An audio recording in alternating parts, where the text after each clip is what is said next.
नारायण नारायण नारायण। ओम श्री गणेशाय नमः। श्री सरस्वत्यै नमः। श्री कृष्णाय नमः। विघ्नेश्वराय वरदाय सुरप्रियाय लंबोदराय सकलाय जगद्धिताय नागाननाय श्रुतियज्ञविभूषिताय गौरीसुताय गणनाथ नमो नमस्ते। शुक्लां ब्रह्मविचारसार परमामाद्यां जगद्व्यापिनीं वीणापुस्तकधारिणीम् अभयदां चाद्यान्धकारापहां हस्ते स्फाटिकमालिकां विदधतीं पद्मासने संस्थितां वन्दे तां परमेश्वरीं भगवतीं बुद्धिप्रदां शारदाम्। बर्हापीडं नटवरवपुः कर्णयो कर्णिकारं बिभ्रद्वासः कनककपिशं वैजयन्तीं च मालाम् रन्ध्रान् वेणोरधरसुधया पूरयन् गोपवृन्दैर्वृन्दारण्यं स्वपदरमणं भाविषद्गीतकीर्तिः।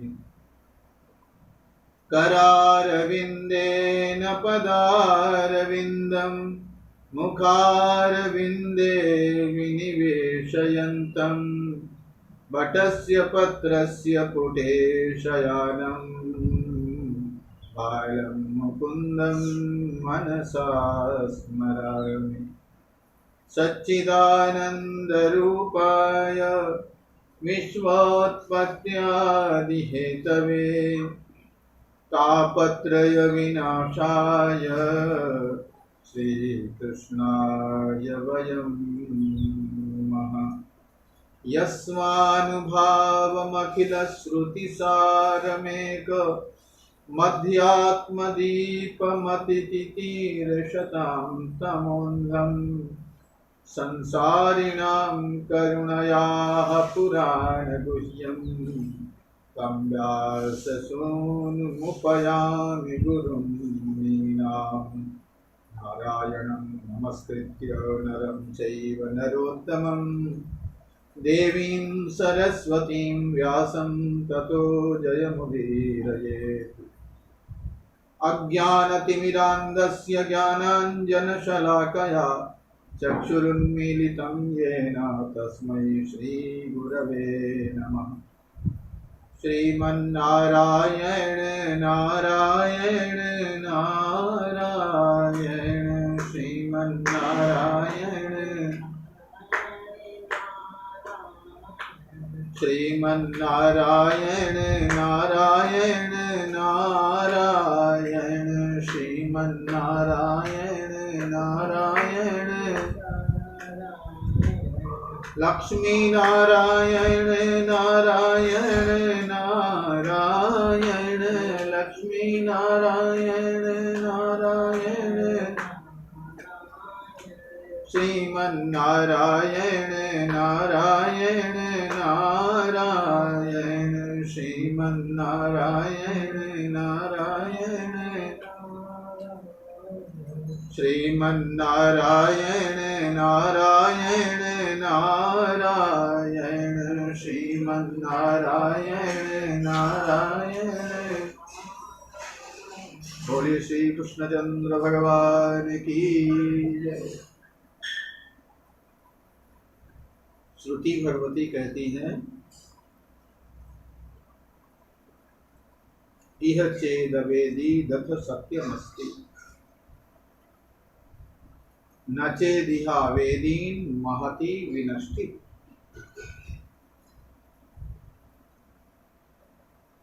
इस जीवन में, इस मनुष्य शरीर में यदि हमने अपने स्वरूप को जान लिया तो यही सबसे बड़ी उपलब्धि है। इह चेदवेदी दथ सत्यमस्ति न चेदिहावेदी। और इस शरीर में, इस मानव जीवन को पाकर यदि हम अपने वास्तविक स्वरूप को नहीं जान पाए तो इससे बड़ी और कोई हानि नहीं है। यही सबसे बड़ी हानि है।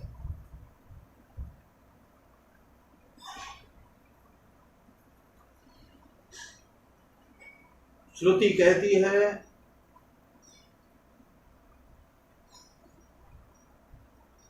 कि आत्मा स्वरूप का ज्ञान इस मनुष्य शरीर से ही संभव है, क्योंकि मनुष्य शरीर में आत्म तत्व परिज्ञान के उपयुक्त बुद्धि प्राप्त है। ब्रह्मावलोकधिषणम मुदमापदेगा। ब्रह्मा जी ने अनेकों शरीर बनाए, पर उन शरीरों को देख के ब्रह्मा जी को प्रसन्नता नहीं हुई। परंतु जब ब्रह्मा जी ने मनुष्य का शरीर बनाया तो वे बहुत प्रसन्न हुए, क्योंकि उन्होंने देखा कि इस मनुष्य शरीर में ऐसी बुद्धि है जिस बुद्धि में आत्म तत्व साक्षात्कार की योग्यता। ब्रह्मावलोकधिषणम मुदमापदेगा।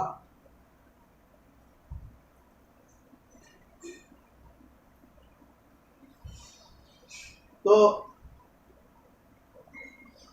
श्रुति भगवती कहती है भूतेषु भूतेषु विचित्य धीराः प्रेत्यास्मान् लोकादमृता भवन्ति। श्रुति भगवती कहती है कि जब तक ज्ञान नहीं होता है तब तक अमृतत्व की प्राप्ति नहीं होती। ज्ञान के बिना अमृतत्व की प्राप्ति संभव नहीं है।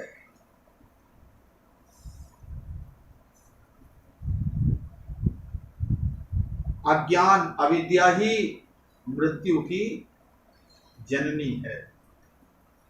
मृत्यु का जन्म कहां से हुआ? अविद्या से। अज्ञान के उदर से, अविद्या के उदर से मृत्यु का जन्म होता है। और जब तक, इसलिए जब तक अपने वास्तविक स्वरूप को यह जीव जानता नहीं है तब तक स्वयं को मरण धर्म समझता ही रहेगा। और ये उसकी मान्यता बनी रहती है कि मैंने जन्म लिया, मेरा जन्म हुआ और मैं मर जाऊं। जब तक ज्ञान नहीं होता है तब तक वह अपने को मरण धर्म समझता ही रहता है। इसीलिए शास्त्र कहते हैं विद्यया विन्दते मृतम, विद्यया विन्दते मृतम। विद्या के द्वारा अमृतत्व की अनुभूति होती है। अमृतत्व की प्राप्ति विद्या के द्वारा ही होती है। अमृतत्व का साधन एकमात्र विद्या है, ज्ञान।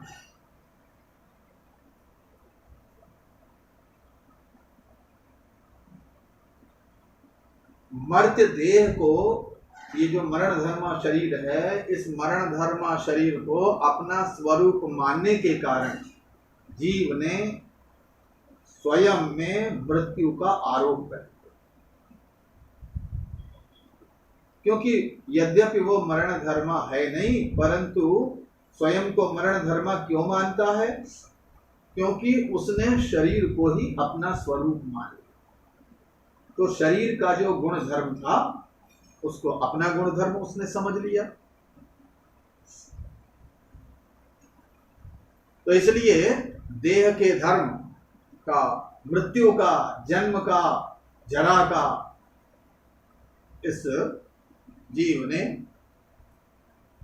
स्वयं में आरोप कर, क्योंकि वो शरीर को मैं मानने लगा।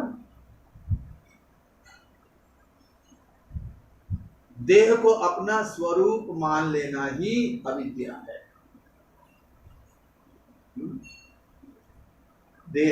देहेन्द्रियादिषु अनात्मसु आत्मबुद्धि ही अविद्या। अविद्या की परिभाषा की है, देहेन्द्रियादिषु अनात्मसु आत्मबुद्धि ही अविद्या। शरीर, इंद्रियां, मन, बुद्धि आदि को मैं मान लेना, ये जो भी अनात्म पदार्थ हैं इनको आत्मा मान लेना, यही अविद्या का लक्षण है, यही अविद्या का स्वरूप है। तो शरीर आदि अनात्म वस्तुओं को, शरीर आदि अनात्म पदार्थों को मैं मान लेना, यही अविद्या का स्वरूप है। देहेन्द्रियादिषु अनात्मसु आत्मबुद्धि ही अविद्या। महर्षि पतंजलि कहते हैं, अविद्या किसे कहते हैं? महर्षि पतंजलि अविद्या की परिभाषा बता, अनित्या शुचि दुःखानात्मसु नित्य शुचि सुखात्मक ख्याति अविद्या। महर्षि पतंजलि कहते हैं, जिसके चंगुल में फंस के यह जीवात्मा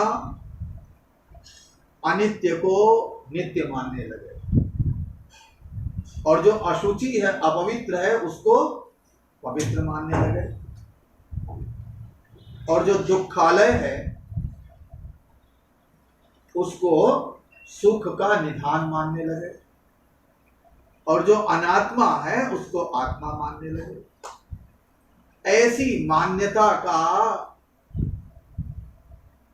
जिसके कारण व्यक्ति के हृदय में निर्माण हो जाए, जिसके चंगुल में फंस के इस प्रकार की मान्यता व्यक्ति की बन जाए, तो ऐसी इस प्रकार की मान्यताओं की जो जननी है उसको बोलते हैं अविद्या।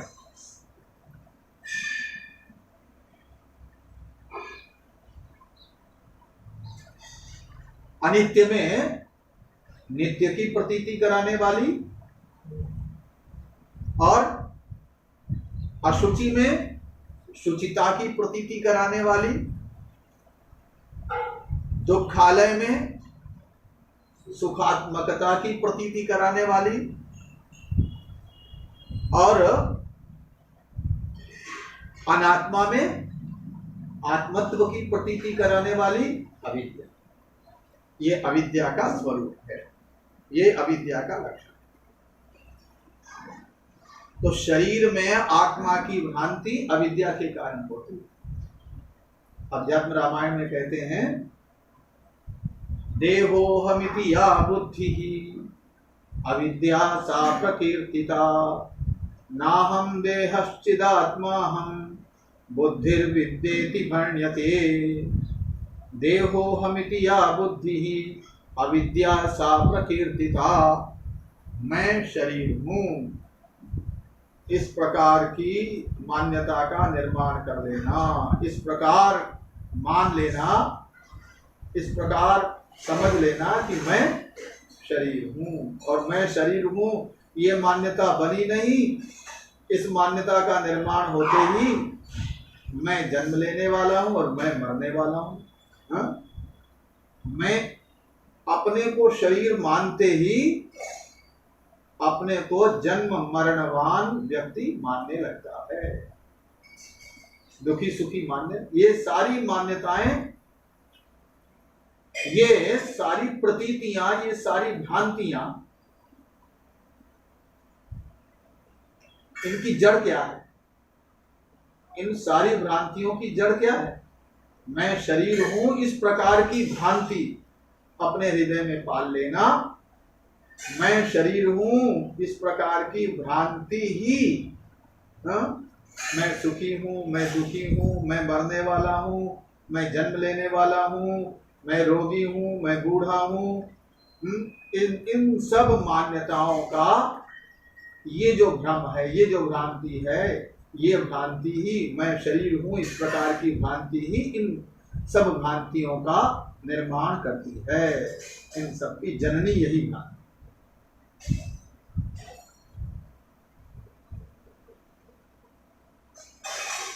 तो मैं शरीर हूं, इस प्रकार की मान्यता का निर्माण और निश्चय कर लेना ही अविद्या है। और मैं देह नहीं हूं, मैं वस्तुतः विशुद्ध चैतन्य स्वरूप हूं, इस प्रकार का दृढ़ निश्चय कर लेना ही विद्या है।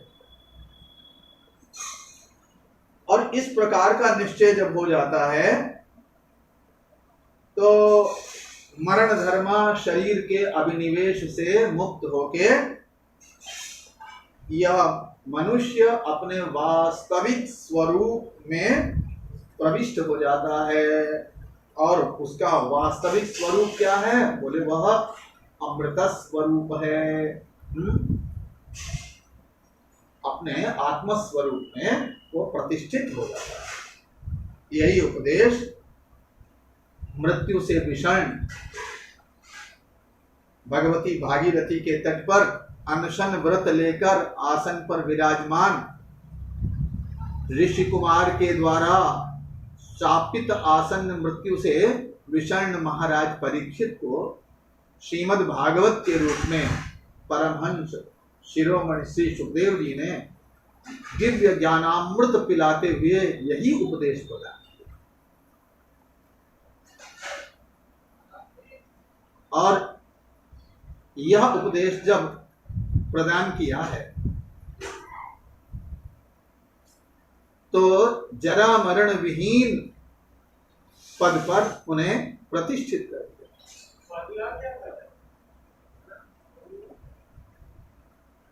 श्री सुखदेव जी महाराज कहते हैं राजा परीक्षित से, त्वं तु राजन् मरिष्येति पशु बुद्धिमिमां जहि न जातः प्रागभूतोऽद्य देहवत्वं न नङ्क्ष्यसि। त्वं तु राजन् मरिष्येति, त्वं तु राजन् मरिष्येति पशु बुद्धिमिमां जहि। त्वं तु राजन् मरिष्येति पशु बुद्धिमिमां जहि। जी महाराज कहते हैं, राजन त्वं तु राजन् मरिष्येति पशु बुद्धिमिमां जहि। राजन मैं मर जाऊंगा, ये पशु बुद्धि। पशु बुद्धि का अर्थ है अविवेक बुद्धि, अर्थात अविवेक का परित्याग करो। उपनिषद में भेददर्शी को पशु बताया।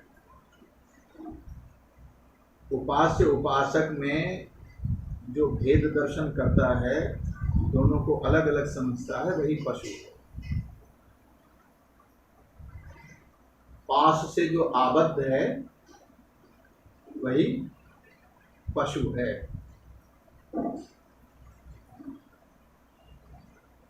और अज्ञान ही वो पाश है, वो जंजीर है जिसने इस जीव को जकड़ रखा है। और अज्ञान पाश से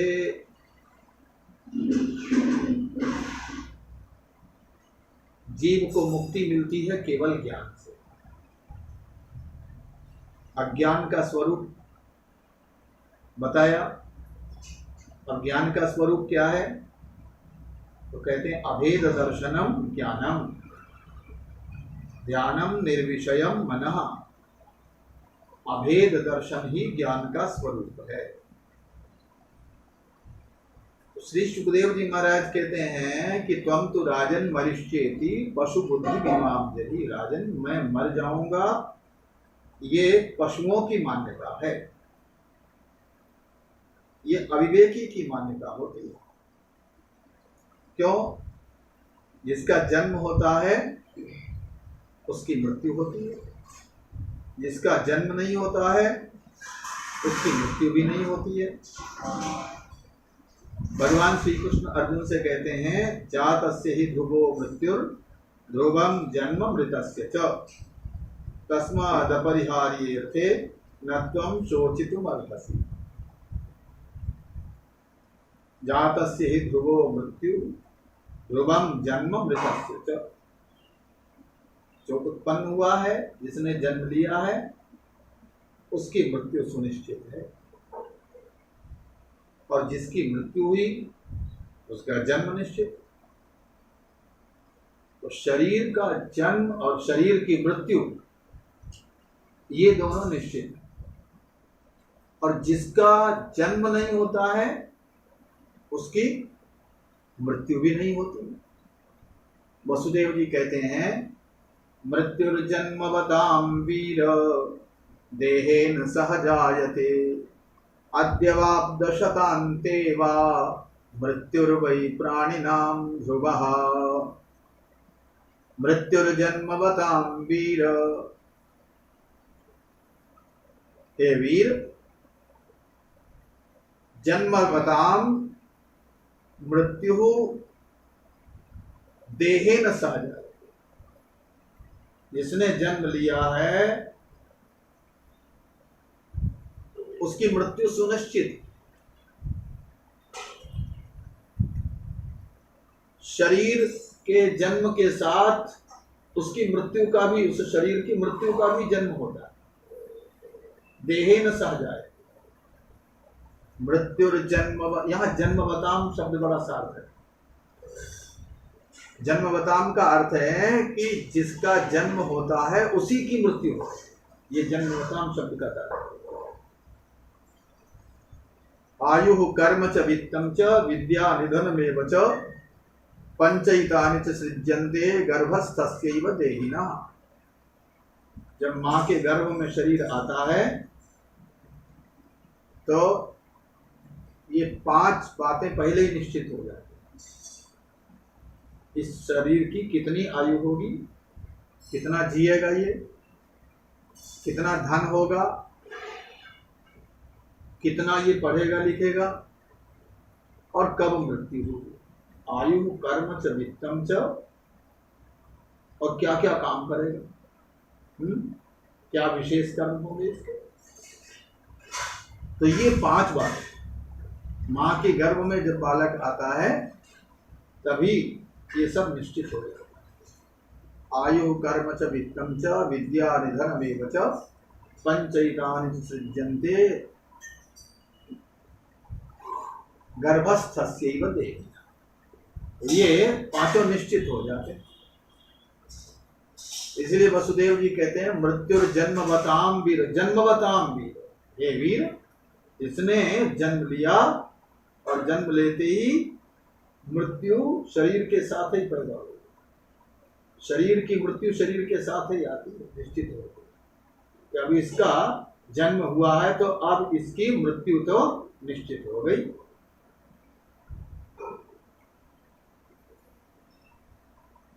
और इसीलिए प्रहलाद जी कहते हैं जन्माद्या सडिमे भावा दृष्टा देहस्य नात्मनः फलानामिव वृक्षस्य काले नेश्वर मूर्तिना। प्रहलाद जी भी एक बात कहते हैं कि भाई जन्म लिया तो जन्म लेते ही मृत्यु निश्चित हो गई। जन्माद्या सडिमे भावा, प्रहलाद जी कहते हैं जन्म आदि जो 6 भाव हैं वो शरीर के होते हैं, आत्मा के नहीं होते हैं। जन्माद्या सडिमे भावा, जायते। हाँ, पहला भाव क्या है? जायते, जन्म। और जन्म हो गया, किसी के घर में ढोलक बज रही थी, क्या हुआ? बोले पुत्र उत्पन्न हुआ, जायते। दूसरा भाव है अस्ति, पहले जायते हुआ फिर अस्ति। अरे भाई वो बालक हुआ था वो ठीक ठाक है? बोले हाँ है, अस्ति। वर्धते, तीसरा हुआ, अब तो बेटा बड़ा हो गया, वर्धते है ना, बढ़ना। तो ये शरीर का भाव, ये शरीर का भी परिणाम होता है, शरीर पैदा होता है, शरीर बढ़ता है। विपरिणमते, और दाढ़ी मूछ आ गई, विपरिणमते। और उसके बाद अपक्षीयते, फिर वृद्ध हो गया, आंखों से दिख नहीं रहा है, कानों से सुनाई नहीं पड़ रहा है, पैर चल नहीं रहे हैं, तो अपक्षीयते, वृद्धावस्था आ गई, शरीर की शक्ति क्षीण हो गई। और इसके बाद विनश्यते, नाश हो गई।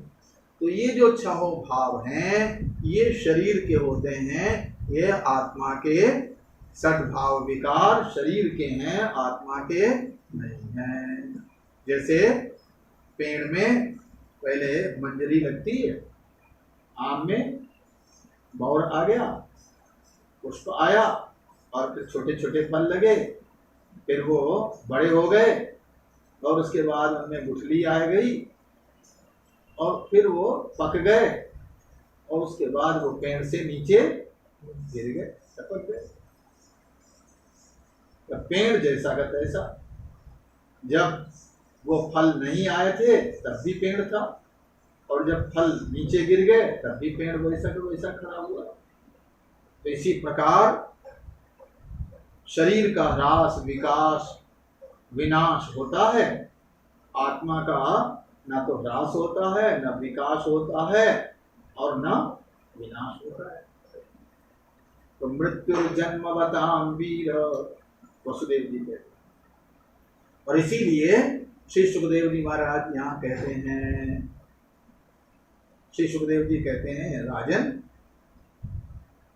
शरीर की मृत्यु होती है, तुम तो राजन मरिष्येति पशु बुद्धि में मात्र, राजन मैं मर जाऊंगा, ये तो पशु बुद्धि है, पशु बुद्धिम अविवेकम। श्रीधर स्वामी बात कहते हैं, पशु बुद्धि क्या? अविवेक, इसको जही, इसका सर्वथा त्याग कर दो। क्यों? बोले न जाता प्राग भूतोद्य देहवत्वम न नंक्ष्यसि, तुम न तो कभी पैदा हुए हो, न कभी पैदा होने वाले हो।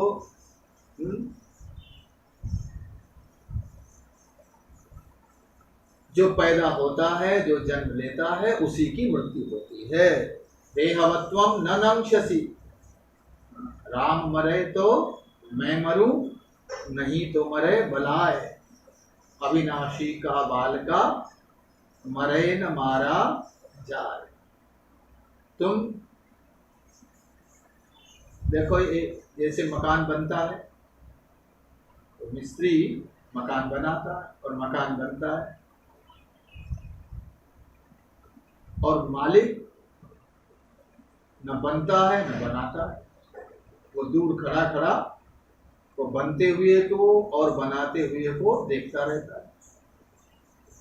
तो तुम बनने वाले मकान नहीं हो, और तुम बनाने वाले मिस्त्री नहीं हो, तुम तो वो मालिक हो जो उस बनते हुए को और बनाते हुए को देख रहा। तो तुम अपने को मकान क्यों समझने लगे, या मकान बनाने वाले कर्ता तुम अपने को क्यों समझने लगे कि हमने ये किया, हमने हम इसके उत्पादक हैं, हम इसको करने वाले हैं। तुमने स्वयं में कर्तृत्व का आरोप क्यों कर लिया? तो तुम न बनने वाले हो न बनाने वाले हो, तुम तो दृष्टा हो, साक्षी हो। इसलिए तुम मरने वाले नहीं हो, तुम अपने स्वरूप को पहचानो। ये कह रहे हैं। घटे भिन्ने यथा आकाशा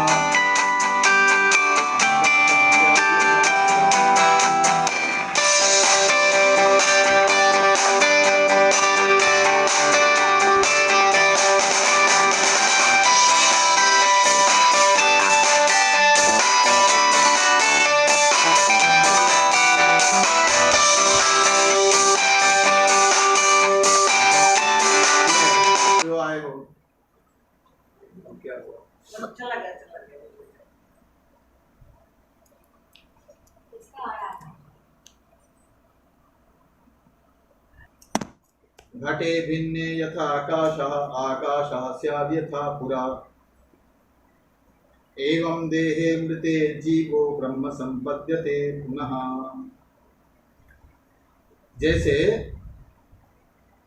घड़ा फूटने पर आकाश नहीं फूटता, घड़े के नष्ट होने पर आकाश का कुछ नहीं बिगड़ता, उसी प्रकार से शरीर के विनष्ट होने पर आत्मा का कुछ बनता बिगड़ता नहीं है, वो तो अजर अमर है।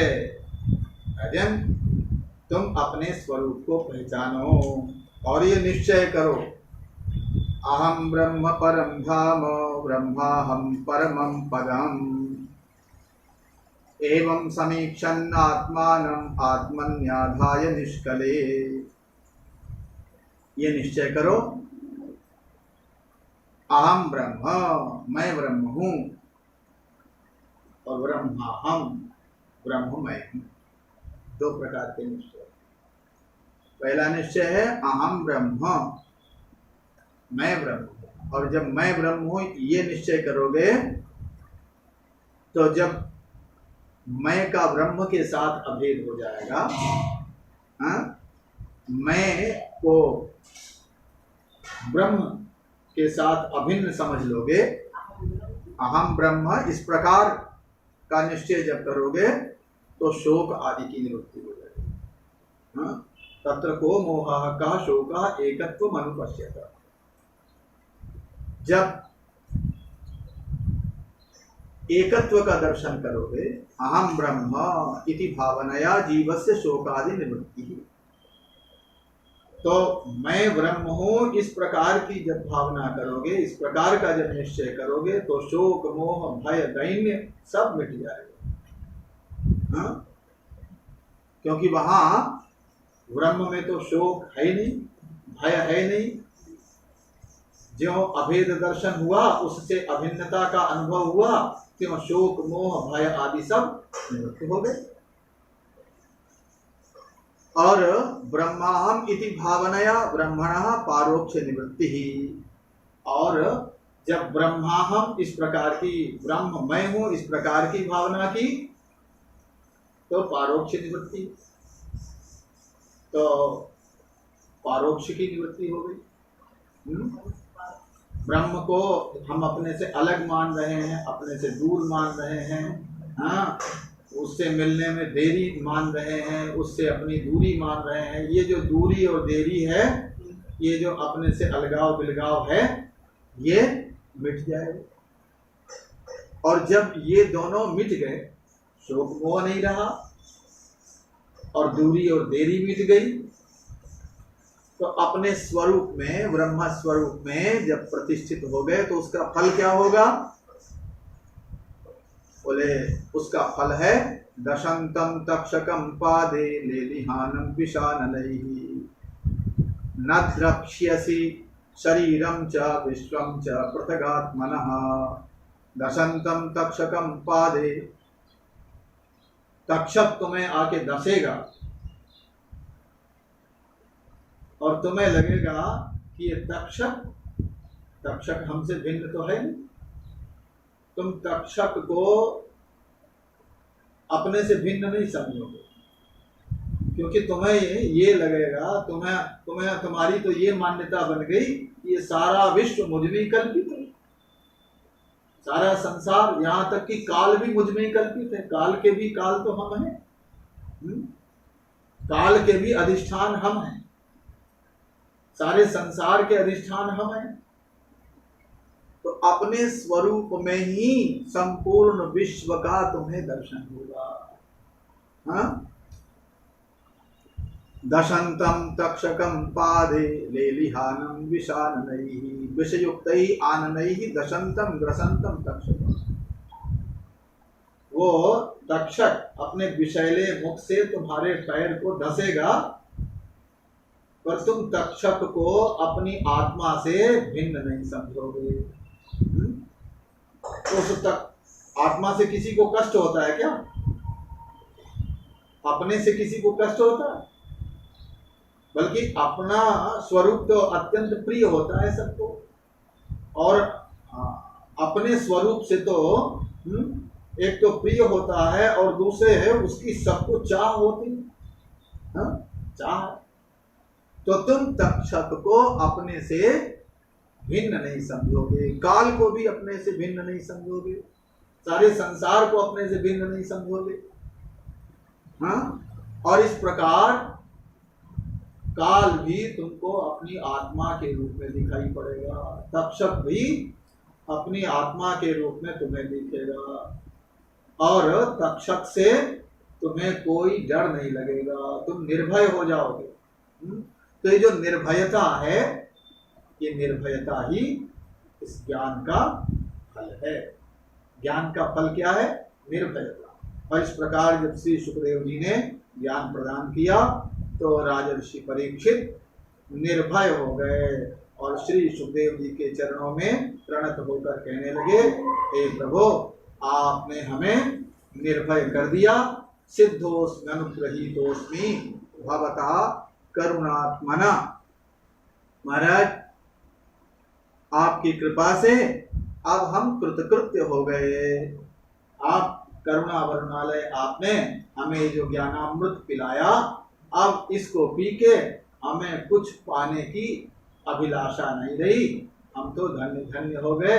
अब हमें मौत से बिल्कुल डर नहीं लग रहा है, तक्षक से डर नहीं लग रहा है, क्योंकि आपने हमें अमृतत्व प्रदान कर दिया, हमें उस निर्वाण पद पर प्रतिष्ठित कर दिया जहां शोक मोह भय आदि के बाण अपना प्रभाव नहीं दिखा सकते।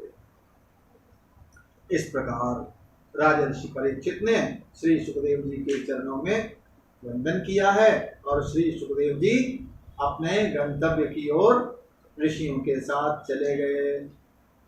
श्री सुखदेव भगवान की जय। इस समय इन तिथियों में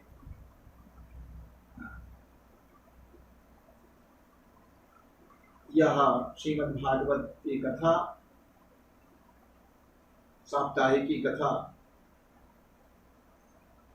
विजयनगर गाजियाबाद में हुआ करती थी, और इस कोरोना महामारी के कारण वो संभव नहीं हो सकी।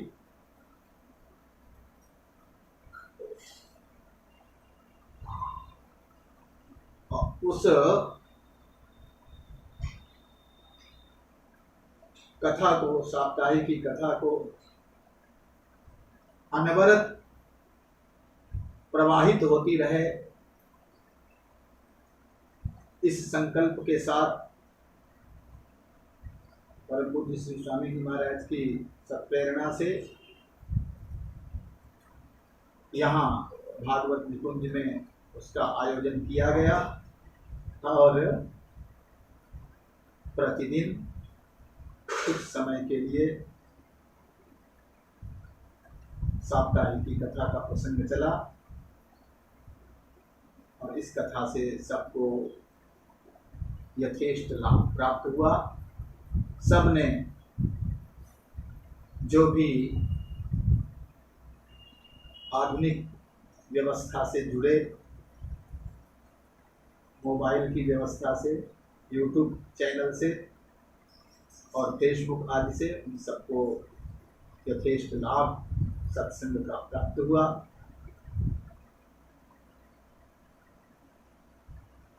भगवान के चरणों में हम सबकी मति रति गति हो, इसी प्रार्थना के साथ हम इस प्रसंग को यहीं बताया। बोलिए श्री कृष्णचंद्र भगवान की जय।